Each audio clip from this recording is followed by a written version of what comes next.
ప్రధానమంత్రి మోదీతో డిబేట్లో పాల్గొనేందుకు సిద్ధంగా ఉన్నా అన్నారు కాంగ్రెస్ అగ్రనేత రాహుల్ గాంధీ. కానీ మోదీ తనతో చర్చకు రాకపోవచ్చన్నారు. యూపీలోని లక్నోలో జరిగిన రాష్ట్రీయ సంవిధాన్ సమ్మేళనంలో పాల్గొన్నారు రాహుల్ గాంధీ.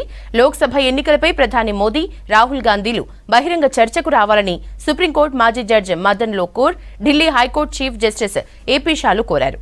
తమ నేతల అభిప్రాయాల్ని ఓటర్లు నేరుగా వినేందుకు అవకాశం ఉంటుందన్నారు. దీనిపై తాను చర్చకు సిద్ధమని చెప్పారు రాహుల్ గాంధీ. किसी से भी डिबेट करने को तैयार हूं, प्रधानमंत्री से, मगर मैं प्रधानमंत्री को जानता हूं, प्रधानमंत्री मुझसे डिबेट नहीं करेंगे। 100% किसी से भी डिबेट करने को तैयार हूं, प्रधानमंत्री से, मगर मैं प्रधानमंत्री को जानता हूं, प्रधानमंत्री मुझसे डिबेट नहीं करेंगे। లక్నోలో జరిగిన రాష్ట్రీయ సంవిధాన్ సమ్మేళనంలో ఓ చిన్నారితో ముచ్చటించారు రాహుల్ గాంధీ. పాపను దగ్గర తీసుకుని కాసేపు ప్రేమగా మాట్లాడారు. ఆ చిన్నారి అడిగిన ప్రశ్నలకు సమాధానం ఇచ్చారు. దీనికి సంబంధించిన విజువల్స్ సోషల్ మీడియాలో పోస్ట్ చేశారు. భారతదేశం గడ్డపైన ఉన్న ప్రేమ భావితరాలకు వికసించేలా చేస్తుందంటూ కోట్ చేశారు.